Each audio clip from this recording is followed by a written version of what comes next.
Hello, everybody. Welcome back to Incubate Vegas. It's session 3, week 2. We're 3/10 of the way done. 30%. 30%. Tonight's topic is customer discovery. And if you haven't checked in yet, please do. Also, a little warning, the end of this program is where you guys will actually get up and present. You'll present your business idea. It'll be your business if you've already started it, and it'll just be a good way to talk about your business if you haven't quite started it yet. So that'll be on December 5th and 6th, it's a Friday and Saturday, I think. I don't know. It's the first Friday in December. Oh, next week, or I'm sorry, on Wednesday, you get me again talking about markets. Markets and customer discovery are two of my favorite things. And so I am kind of boring when it comes to those things, but they're really important. And one of the reasons that they're important is because if you are pitching for investors for money, if you know those two things, if you have them dialed in, then you gain a lot of credibility with investors. And if you don't have them right, then you lose credibility. Did I hear somebody talking? Somebody have a question? No. Okay. All right, so how do we get to know our customers? Well, we talk to them. And we talk to people who may not be our customers. We just talk to a lot of people. But once we figure out who our customers are, we continue to talk to them. So how do you know if the problem that you've decided to solve is a problem for other people? It may really just bug the hell out of you, and it may not be a problem for other people. So we're going to create some questions so we can go out and talk to people and determine whether this solution that we want to create, whether it's something that we can provide to the public and make a profit. Because you may discover that people would like to solve it, but they're not willing to pay what it costs to make the solution. In which case, you just have to move on to your next idea. You're creative people, so you probably have more than one idea. All right, how best to set up your business to provide your customers what they want. And that has to do with how can you access your customers and how can you provide the product or service to their customers. Does your product or service solve a problem or fulfill a need in the market? This is what you're going to ask about. What kind of customer will buy my product? You're also going to ask about this. So you are going to be talking to people that may not be your customer, but they may know who your customer is. They may be able to describe that customer and where to find them. You should know who your competition is because you need to be better than your competition. You need to have either slicker features, be less expensive, and be better. And how much should you charge? They will also help you to determine this. They may not teach you the upper limit of what you can charge, but they'll give you an idea whether, if you have some idea about your cost to produce, they'll be able to tell you whether or not you'll be able to sell it to stay in business, not just go down a path where you're constantly struggling. And what are the trends in your industry? And you'll resolve that with research. So this is the process that we're going to go through over and over again as we go into business and stay in business. We're going to ideate about the original solution to whatever problem we've identified. And then we're going to design a solution. And in between those two, we're going to go out and do customer discovery. And it can be fun if you make it fun. It can be a pain in the butt if you don't make it fun. So make it fun. And then we go into production and selling, and then we're going to iterate. We're going to improve constantly by keeping in touch with our customers. So here's an example. The guy's name was Jeff. You've got my notes there. Can you see? Do the notes show it all? Jeff something, Hendricks maybe? Anyway, so he was an engineer and he kind of thought that he would like to have a device that was electronic and not paper, where he could keep his appointments and keep his to-do list and have it at his fingertips. And so to test his idea, he created this cardboard version of an electronic device. Now, this was before 1996.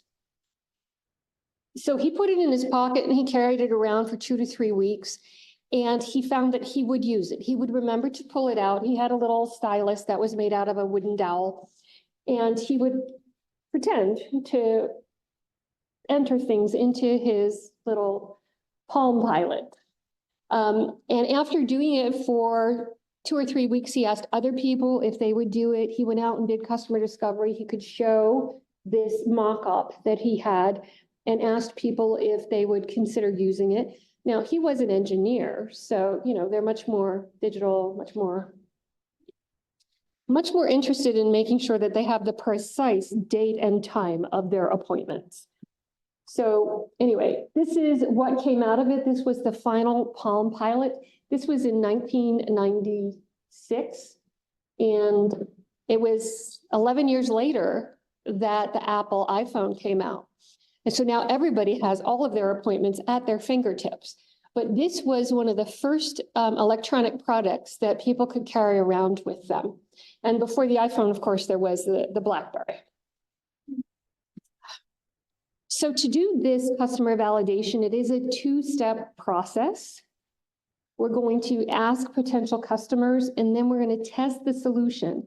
And we're not going to have too many preconceived ideas about the solution. I mean, we know what we want it to do, but we're going to talk to potential customers to find out what else it should do before we come up with any kind of prototype.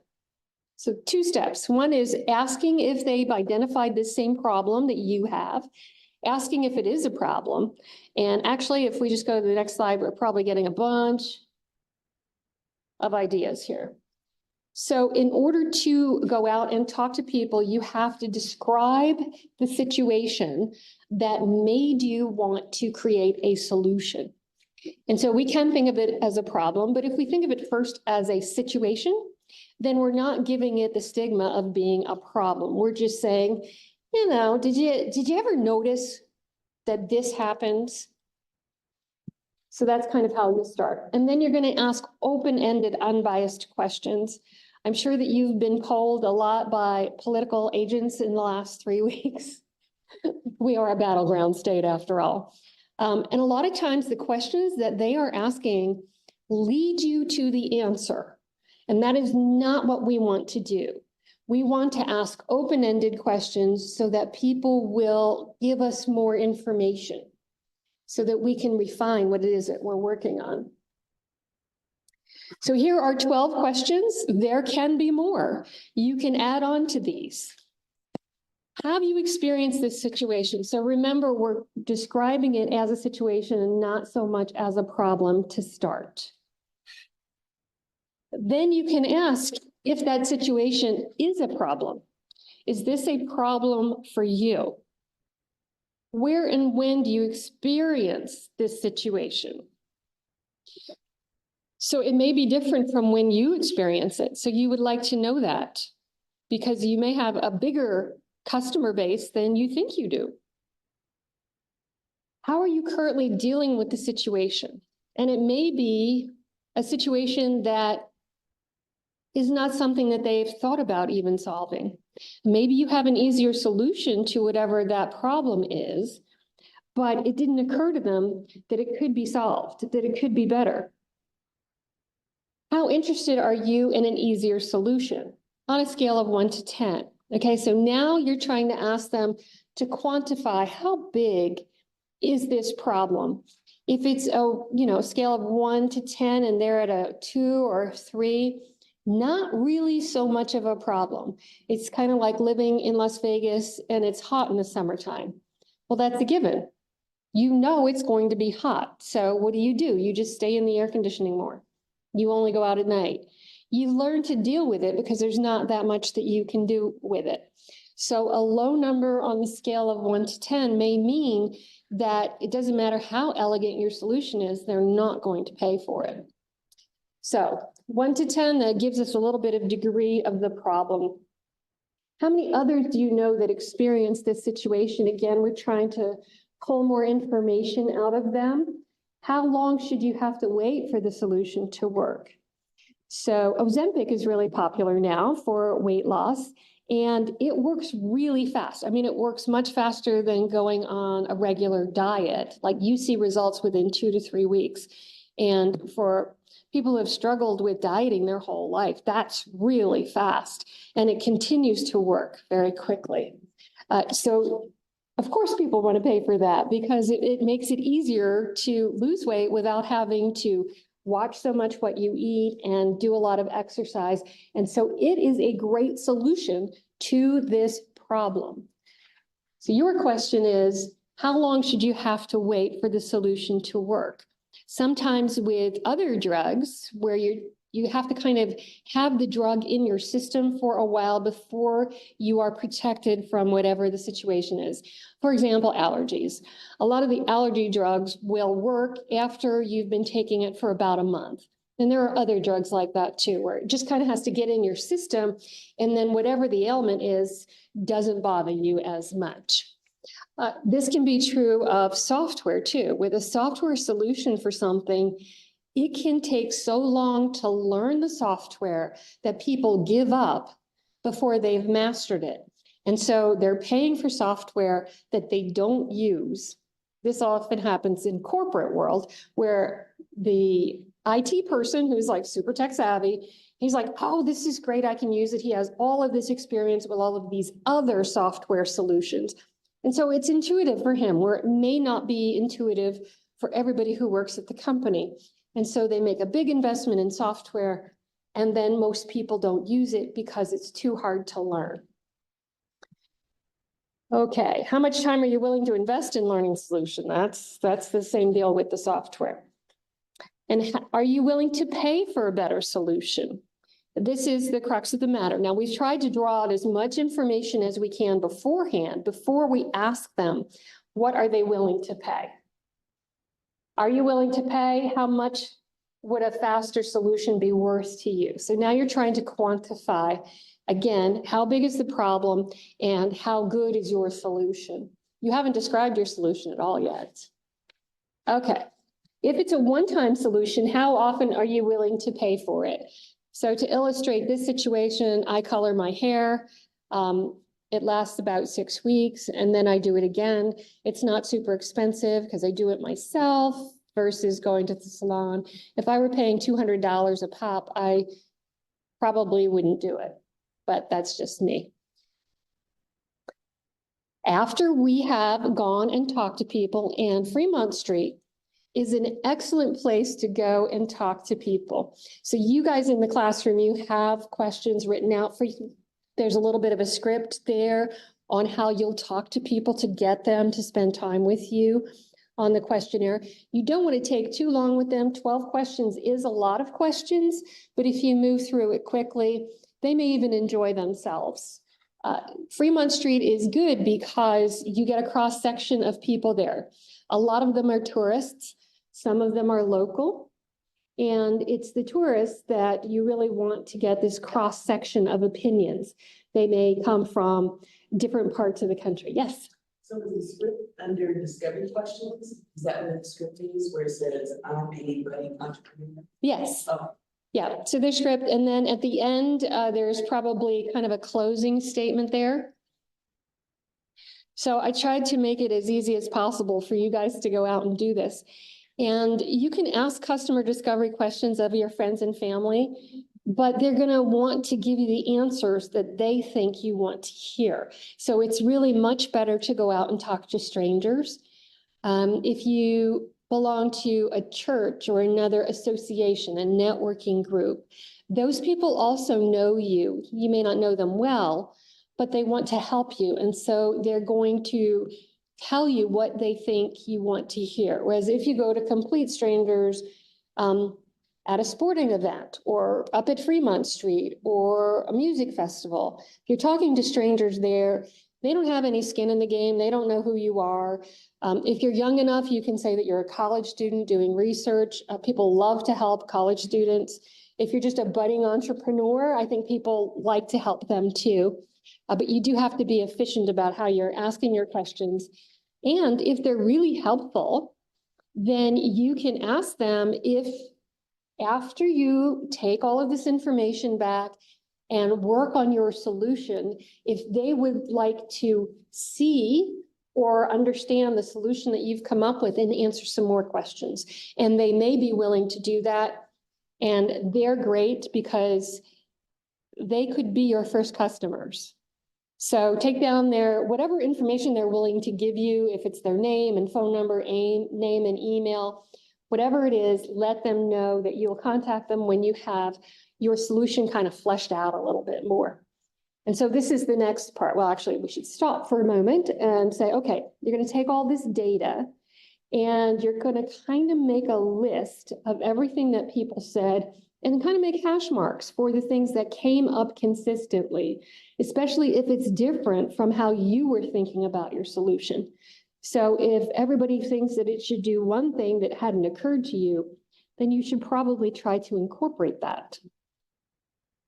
And then you're going to get more information when you go back and test your solution. So you're going to talk to more strangers, and the ones who gave you their contact information, talk to them too. But you're going to describe the problem again, the situation.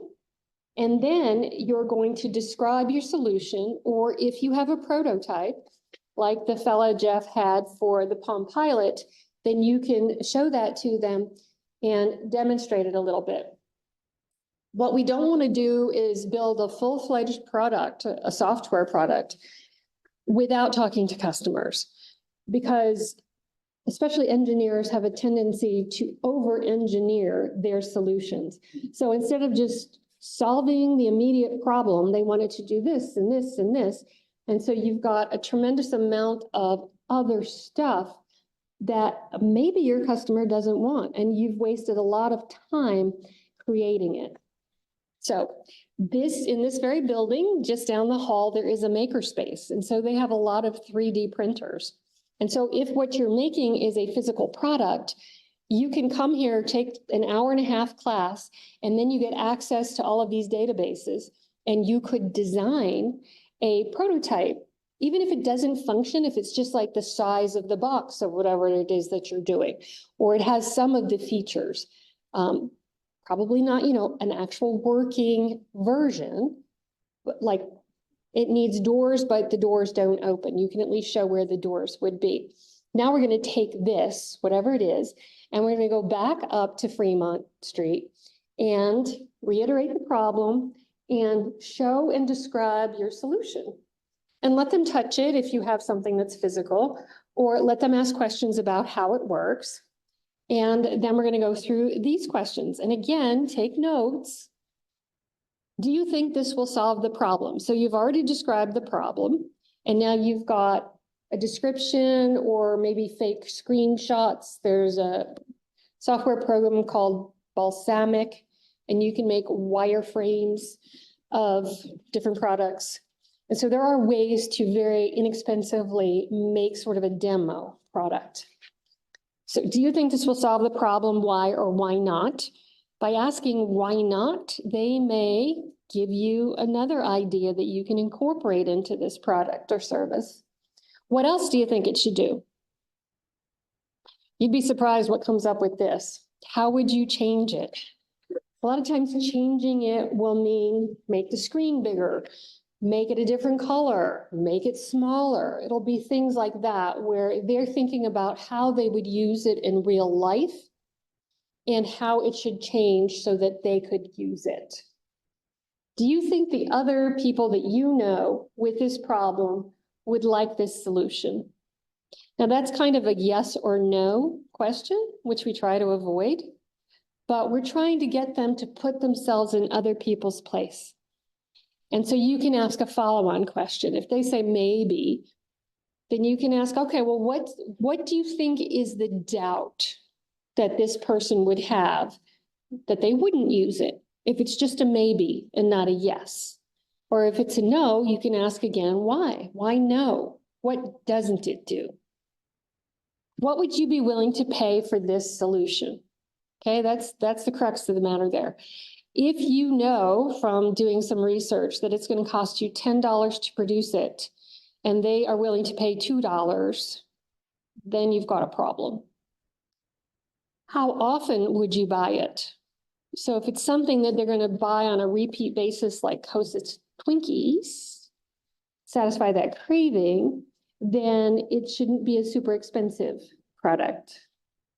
Would you consider testing an early version of this if I made it? And again, now you're asking for your first customers, for beta testers, people who are going to help work out the kinks with you, any glitches, bugs. If it's not the solution for you, do you think it solves the problem for anyone else? If so, who are they? What are they doing? Where are they experiencing this problem? And then where would you expect to be able to find this product to purchase it? It may be in different outlets than what you think. They may be thinking of it in a whole different way. So these are your testing questions. And now you can revisit the description of your solution. Now that you know how you're solving the problem and the benefit to your customers, you can craft your value proposition. The value proposition goes like this. This product does this thing to solve this problem. And if you can get the customer's own words about what it's solving, then that is the best result you can hope for, because now you're putting it in terms that they relate to. All right, now we've done all of this customer discovery. What's next? Now we're going to do market research. We're going to go out to the library and we're going to go to Google, and we're going to find if anybody else is doing a solution like you've come up with. There's a database called Crunchbase. Crunchbase keeps track of different startups and what they're working on. It is by no means a complete list, but at least you can check it to see if there is somebody else trying to work on the same problem and has come up with a similar solution. You're going to find out everybody else that's working on this problem, even if it's not the same solution that you have envisioned. And then you're going to do a preliminary design. And so if you're good enough, you can do it yourself, or you may need some other resources to help you with design and get the cost estimates, because then you really, before you spend any more money, you want to try to figure out what all the component parts are going to cost, what it's going to cost to manufacture, and see if it fits underneath the amount that they were willing to pay and fits under enough so that you can make a profit to stay in business. Okay, so that is all of the content that I have, and it only took 25 minutes. This is much harder to actually do than talk about. Because you do have to go talk to people, and a lot of people are shy about doing that. But if you create a product or a service without talking to customers, then you may just be throwing money down a hole. You want to make sure that there are going to be people who will buy your solution, whatever it is. All right, who has questions? Answer mine, because I know in the coaching industry, a lot of coaches think they have to create the coaching program before doing this type of research. They may not even want it. So glad that you said don't go out and create something if I don't know if there's a need for it. Yes, so for the people online, there's a lady in the room who is a personal coach. And she said that I answered her question by telling her to go talk to people about the solution that she envisions. And I know that you have a unique twist on yours. So it's a really good idea to go and talk to people before you create the whole coaching problem. The thing is, people get in their own heads, right? So if I'm coaching and like, well, what if this problem comes up? And so they want to have a solution for that. This is what engineers do. Well, what if this comes up? Then I need a solution for that. And so they're over designing the solution without talking to customers to find out what they really want. Yes, ma'am? So I have like a cleaning service business, that I want to do. Mm-hmm. So I'm trying to find new ways to generate more leads. So with this approach, how would I take it? Service-based. Yes, it works for service-based. So the lady in the room has a cleaning business. And did you say you were advertising mostly on Yelp? Mhm. Okay, and Yelp is good because it gets quite a cross-section of different businesses. But have you considered LinkedIn, which is mostly businesses, and a lot of businesses? Residents. Yes. But I do want to move over to like doing businesses. Good. Well, all right. So I would suggest you do that. And I have to tell everybody that for a while, Facebook was dead to me when it came to advertising because just nothing was happening. But in this last year, they have incorporated AI into figuring out who your audience is. And so there's kind of a trick to it. Like you have to have an image with text on it. You have to have a headline. And then you have to have the body of the text. And all three of these different parts have to be very consistent in identifying your customer. So if you say, hey, business owners with dirty offices, and then you have a picture of a dirty office and it says something, your business doesn't need to be a mess. And then in the body of it, you talk about you clean offices for businesses. Okay, so it's a very consistent message. Each three different aspects are talking about the same thing. So their algorithm is doing an amazing job of watching the people who click and then reaching other people that fit that same category. So Facebook is no longer dead to me. Facebook is my favorite avenue now. It's Are you going to do a section on Facebook? no. That I have been Google for my business. Okay, Google. Yeah, and yeah, Google beats Yelp. because Google is about everybody on that. Okay. Not only that, Google has the AI to send to you because you already logged into the Google internet. Right? So every time when you pop up your business, they send it to you. So I got a lot of business doing the Google. So I shut down Yelp and then I just stick with 7 For Google. 6 years. So do you have a physical location? Well, it's already closed. That's why I had to look for new business. Okay. The end of it, the business there. Okay. So that would work for a physical location, but she has a cleaning service. So she's all over the place. She may not have, like, she doesn't really need to see customers in her place because it's full of mops and cleaners and stuff, right? So she's a service. So, but you're on Yelp. I say try them all and find out what works for you. Okay, do we have any people online with questions? You just answered Charlie's question. Can you state some ways to do this for service-based businesses and ways to do this using social media?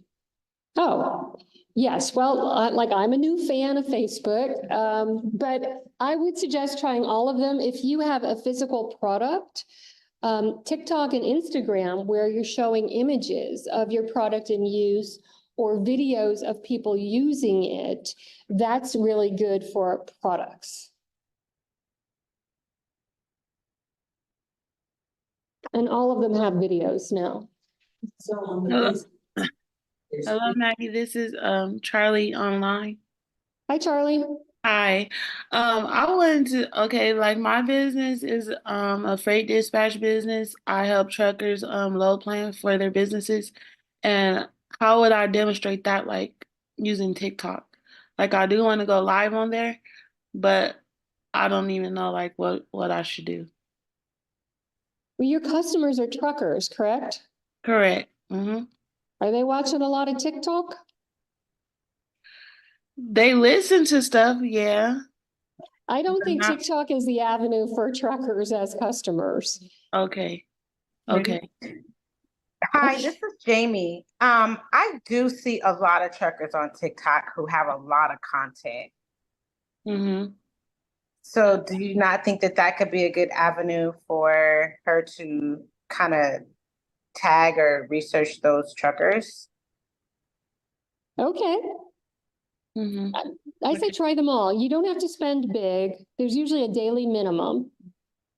So you want to give it enough money to test it. But if you find, like I did, like we were always just LinkedIn, but now depending on what our product is or service, we're spending at least as much on Facebook and sometimes more. But that's for me. Like, how do you, You have to, yeah. yeah, you have to try. Yeah, Because although we would love to be the expert in everybody's business and service, we're not. yes, we're for startups. She could also try to like market her business, showing how she got into the business. And that way, she could probably get customers that way. Doing it on that avenue too. Okay, so what is it that you do for truckers? Are you a truck dispatcher? Yeah, I'm a truck dispatcher. I find loads for them and contracts and basically load plan. Like some of the truckers like they'll okay, I'm gonna just give an example. Like over here they'll find a load up in Nevada and they still have truck space. So instead of filling that truck space, they might just drive to go pick up the load. But I could find them different loads to fill up their truck spaces. I help them with their insurances and filing different paperworks and doing their invoicing and back office paperwork. Yeah, so are you able to do like physical ads at the truck stops? Well, I've been trying to go down there to pass out my flyers, but the people there they kind of be like not wanting me to pass out my flyers there. So I've been thinking about making up some banners and hanging them around town, like how I've been seeing people doing it for the elections. So maybe join that around truck stops. I was thinking about that. This is Rachel. I was a trucker at once, right? And so I think a good avenue would actually to go to some of the truck driving schools because when you have your license, and that means that you're your own self-contracted person unless you get hired. So going to like truck driving schools, Googling truck driving schools will be a great avenue. And then the young lady was right. TikTok is a great avenue to advertise trucking businesses because yeah, there's like a guy that's a dancing trucker that has millions and millions of views, but all you have to do is put your hashtag on what it is that you're offering, and include truckers or trucking, and then that'll bring some, views to what you're doing. Okay, all right. So, Thank you. this is Lucy, Hey, and Lucy. hi. So this is a program that I use that anybody can use. That's called Social Bee, like a little bumblebee. Social Bee with two E's. And Social Bee costs about $30 a month. Not a lot of money, but the fantastic thing about Social Bee is in one place you can create ads for up to five, that's the beginning, five different social media platforms. So you can do TikTok, you can do Instagram, you can do Facebook, you can do Pinterest.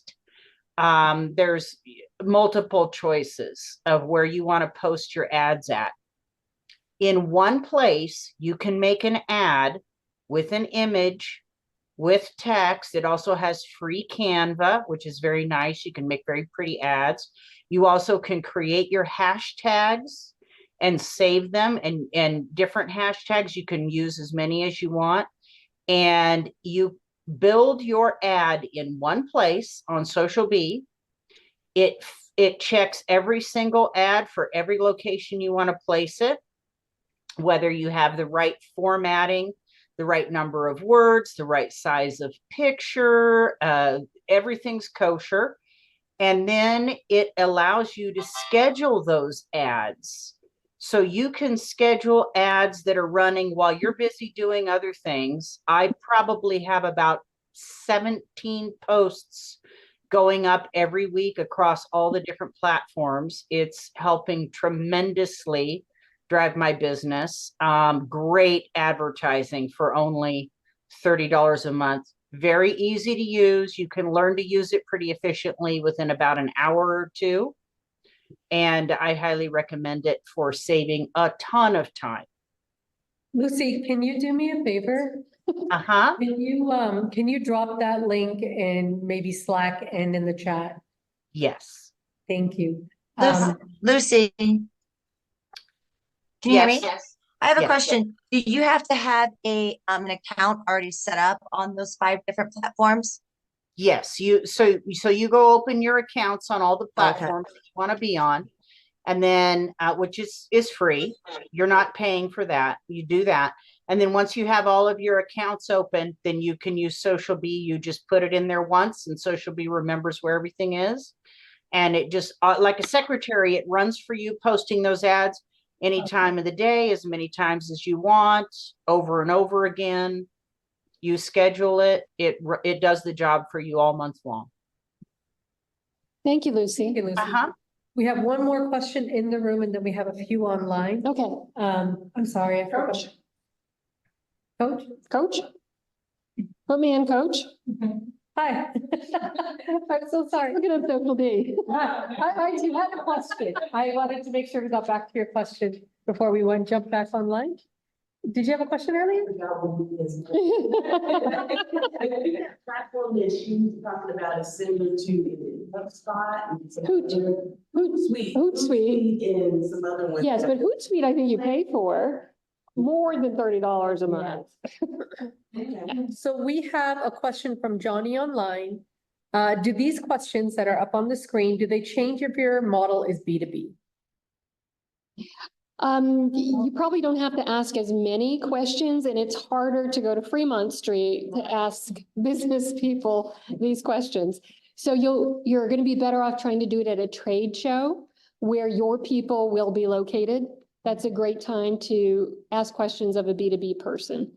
It's hard to find them in the wild.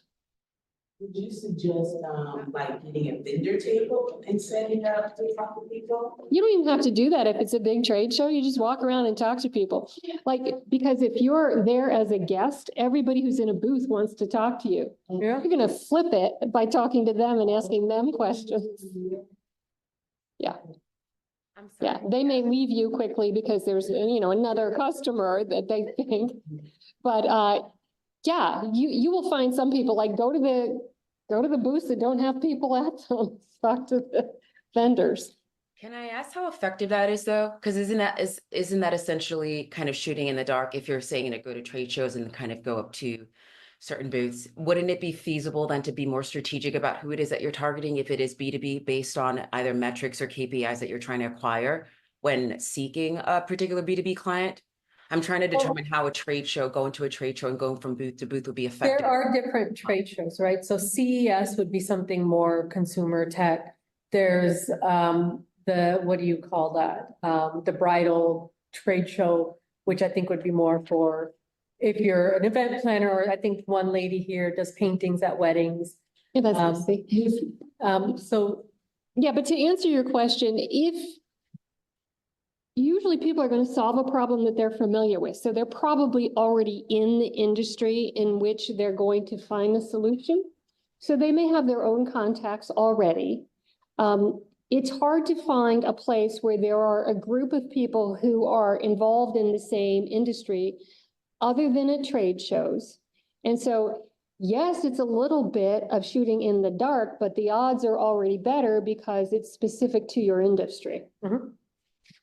Okay, and then I guess to piggyback off of Johnny's question then, with the discovery questions that you've just provided, how can they then be tailored specifically to let's just say the individual or at the trade show that we're going to engage with?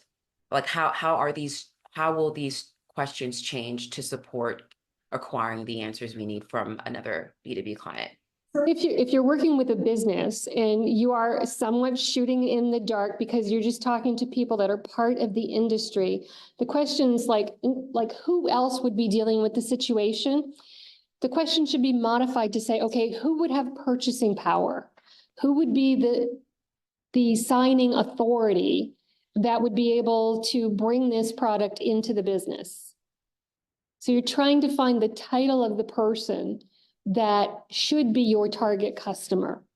So if they're just an end user within the business, they may just say, I don't know, it would be my boss would give it to me. All right, but who would give it to your boss? So you are going to have to tailor your questions a little bit differently to try to get to the person with the buying power. Thank you. Sure. Any other questions in the room?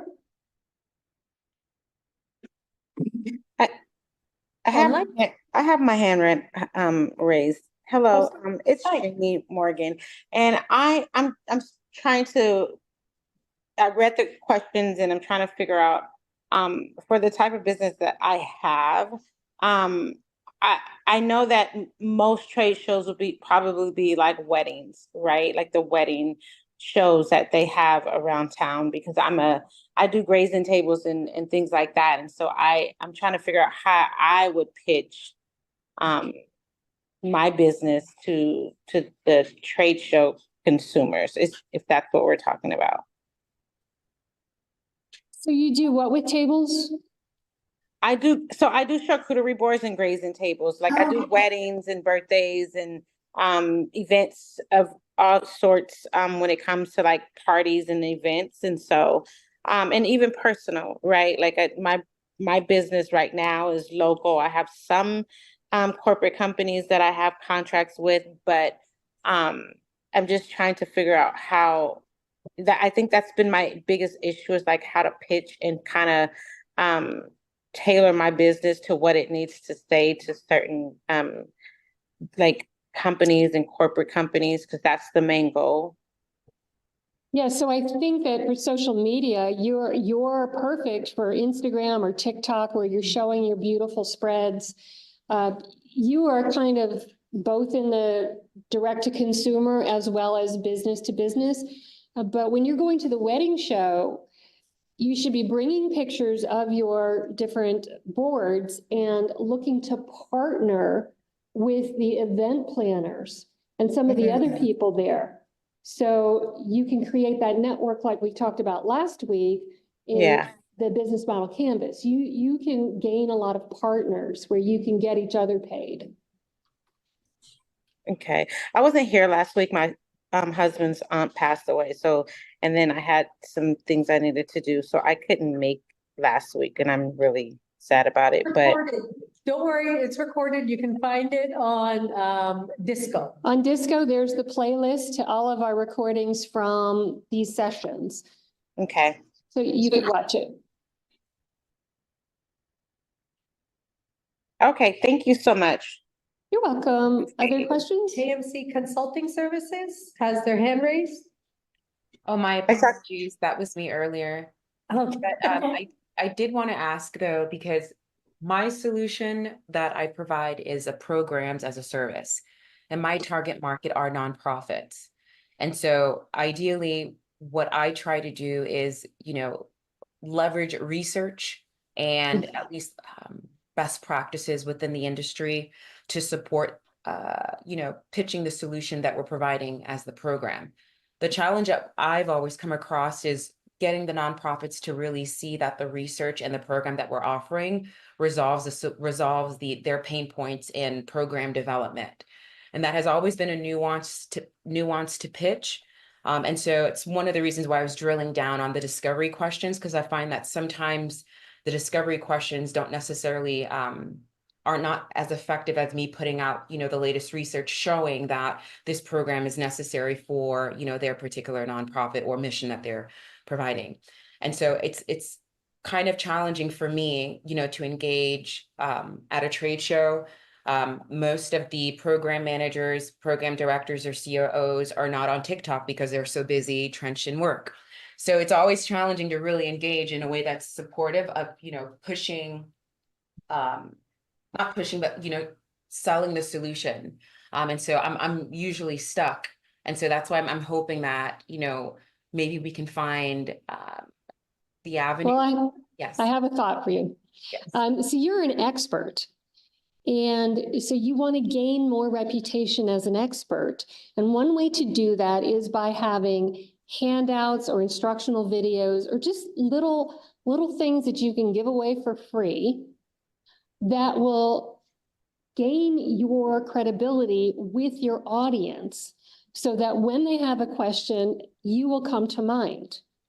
So if you have a download on your website, if you have some handout that you can give when you're at the trade shows, even if you have a cute little clever thing to give away, like, did you know these are the top 5 roadblocks to creating your program, or whatever it is that you do.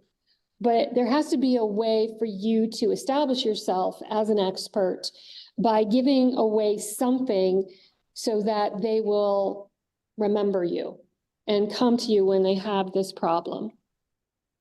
I see. Okay. A lead magnet?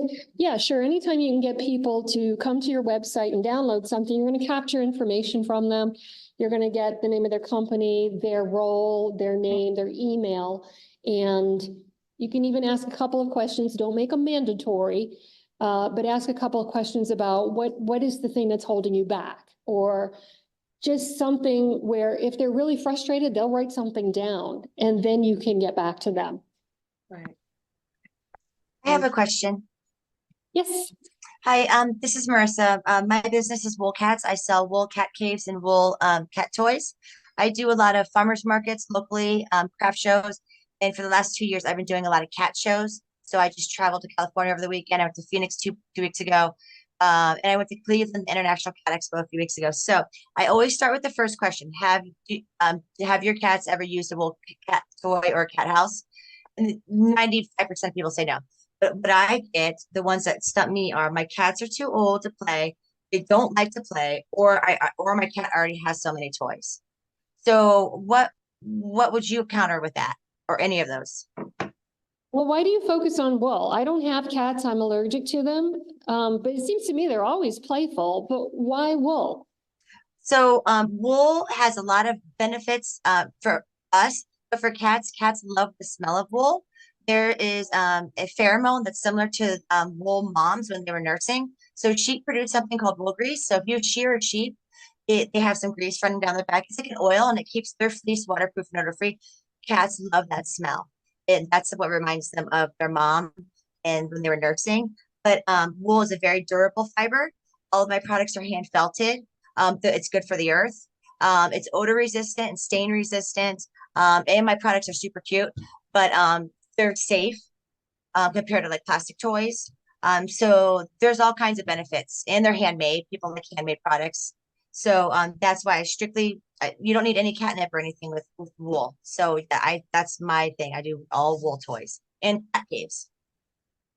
So that is the thing that I would talk about, because it's your unique factor is that they're all wool, and that is it lanolin? What is Yes. the pheromone? Yep. So the wool grease is what they use to make lanolin products. Okay. Yep. Yeah. So I would talk about that. And like, if they say the cat is too old, it's like nonsense. Cats are never too old to play. If you shine a laser around, they're still going to bat at it. Okay. I've converted some cats. I've had several people say that, and then I will usually always give like a little small mini toy that I make, that I have, and then I give something out. But yeah, sometimes I get stumped when they say, no, my cat already has so many toys. I mean, I still try, but I just want to know what your opinion was. Okay. Yeah, I would talk about the wool, and it reminds them of their moms, and that they're never too old to play. You're not going to sell everybody all the time. Yeah. Yeah. Do you think that's too much information though? That like how I just told you about the it was a little shearing? too much information. Yeah. I feel like I lose people. I happen to be a knitter, so I know a lot about wool, but I didn't know that it was good for cats. I know wool is excellent for people. Thank you. Yeah. Yes, Coach. Does the freebie have to be something physical or can it be like a free consultation? Oh, sure, a free consultation, but don't give away too much of your time. As you're starting off though in a consultation practice, then if you have the time to give it away, then you should. But if you discover, it's just like an attorney, a lot of times an attorney will meet with somebody for an hour for free to determine whether they really have a case. It's almost like you're doing that, but as soon as you discover that they need more work, you have to say, this is what I see for you, this is what I think will help you, and it's no longer free. You know, we can spread it out over time or whatever your different way of bringing the income in. Maybe you give them a discounted couple sessions, but you want to start charging as soon as you can so that they don't take advantage of you. And you establish that they're a customer and you're the provider. Any more questions? I don't see any hands raised and nothing in the chat. We have one hand raised from Elizabeth. Hello, Elizabeth. Hello, everybody. Hi, Maggie. Okay, so I'm starting a doggy daycare and dog park, private dog park, that also does boarding and grooming, and also provides breed-specific snacks and treats and food for dogs. I'm going to have a limited amount of space. There's only going to be 30. I'm only going to support 30 clients in order to keep quality control. I do know that I can go to different dog parks. I mean, I'm a pet owner. I'm also in rescue, which is part of my business plan, is to support foster dogs. But I thought of doing an online survey for people, like maybe going through Reddit or, you know, one of the groups that does animal stuff, dog stuff, as including going to dog parks. But my big thing is that I don't have an established location yet. This is a startup and I'm literally waiting to do pitches to start pitching. How do I best address the when is it coming question? Because people are desperate for quality care for their dogs. So how can I constructively answer that, knowing that I'm probably at least 6 to 8 months away from starting? Do you have a vision or location in mind that you want to focus on because it's close to your home or because you know there's a lot of dog owners near there? Have you already selected? Yes, and I've put it in a plan. I've done the feasibility analysis for a location. It's I found, because the location I had in mind and was writing my whole plan around actually went into escrow a couple of weeks ago. But I found a new location that is reasonable, and it's in Summerlin, which my customer base is people that make $100,000 or more that are pet owners, that also want to be involved with community projects with dogs. So I found but the property is $1.5 million for 4 acres. And it meets the criteria for zoning and everything that I would need to have in order to have that kind of business. So I just need to do the not that I just need to do the fundraising, but in order to achieve that location, I need to pitch for money. So, but it's coming soon because hopefully the investors will see the benefit. I have great projections, but how do people get excited when I tell them about it, because there's very few places. There's a lot of boarding places, but very few of them have open space, truly open space, and dog and breed specific play areas for their dogs. And, you know, there's plenty of horror stories, but anyway, we won't get into that. But I have the market. I just need to know how to address when are you coming and how long do we have to wait? Because I have a website that I did, you know, I didn't put the actual property on the website, but I set up a website and everything. So 4 acres seems like a lot of land. It is. And $1.5 million is a lot of money. It is. Wait till you see my plan. Well, I have the projections to support to show you how I'm going to get that money, which is why I'm limiting the clients to 30. It's a membership based program, so the membership starts at $1,000 a month. So for doggy daycare. Mm-hmm. Do you think that you could buy 2 acres and then work with the person who's selling it to say, okay, if things go well, I'll be able to expand in a year? Yes, I have. Yes, that's included up to 100 dogs as my projected in 2 years. Okay. I need the bigger space because in order to support the membership needs of 100 dogs, I would have to have a large space. And this is a bargain because I'm sure you know that property is going for $1 million an acre here in Vegas. And so the other property I had was only 1.6 acres for $1.2 million. Oh, well, all right. It does seem like a better deal. Yes, and it's already fenced off. I've calculated for renovations and everything.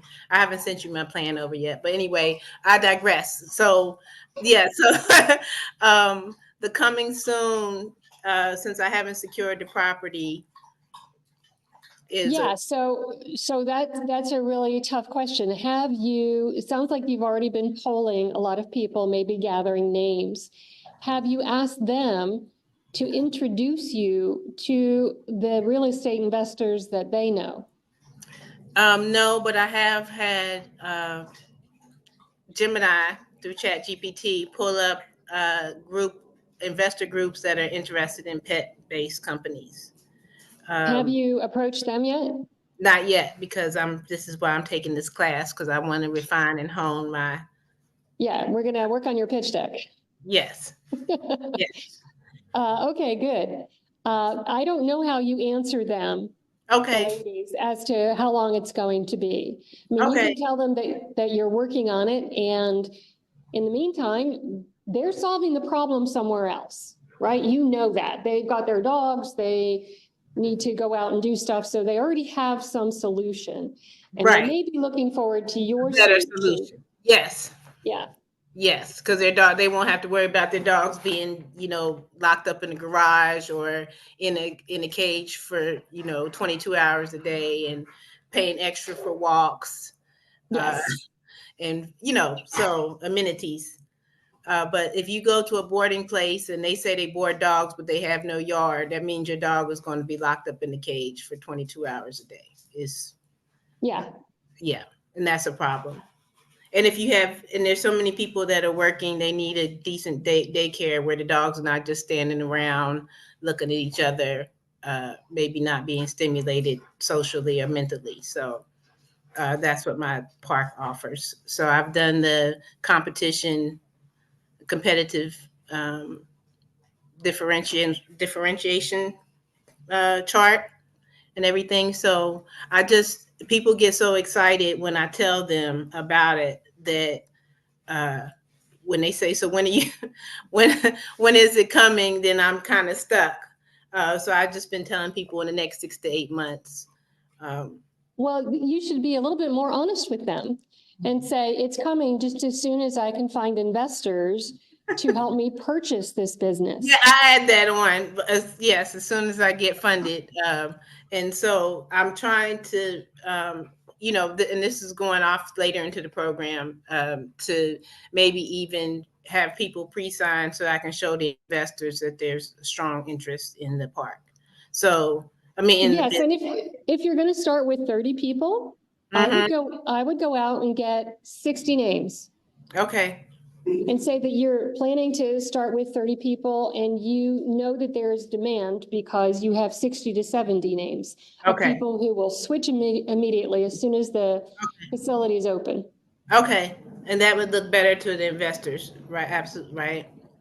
Okay, to potential investors. Okay. Yes. Okay. Well, thank you so much for You're welcome. Good luck. Yes. All right, do we have any other questions? Our hour, One more? one more? That was Elizabeth. Who's next? Oh, there was somebody that was asking the same time. It was a gentleman. Oh, okay. I don't remember. Andrew, do you remember? I do not. Do we have any more questions?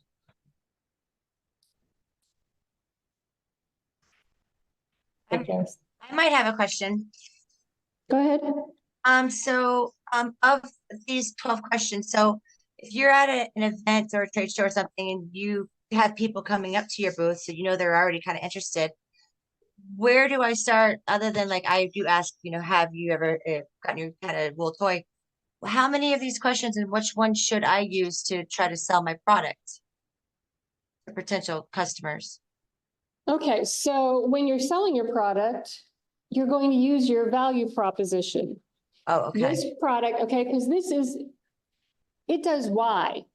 And if you're able to say, it solves the problem in the customer's own words, so that's what you should be focused on when you're at a trade show. How do you describe this problem? What brings you to the booth today? Well, like that. Okay. Okay, so you're trying to define this so that you can use it on the other customers. So once you start using their own words, then the customers, their eyes open up. They understand that you understand what the real problem is. That's why it's important to talk to customers. They'll tell you why they're buying. So your product does this thing to solve their specific problem. Okay. Thank you. You're welcome. Okay, so on Wednesday, we'll have the mentors back and I'll be talking about markets. So when we talk about markets, the abbreviation is TAM, SAM, SOM. Sometimes you'll hear that on Shark Tank. So you will understand what TAM, SAM, and SOM are and how to go about finding them. Hey, everybody, have a great night.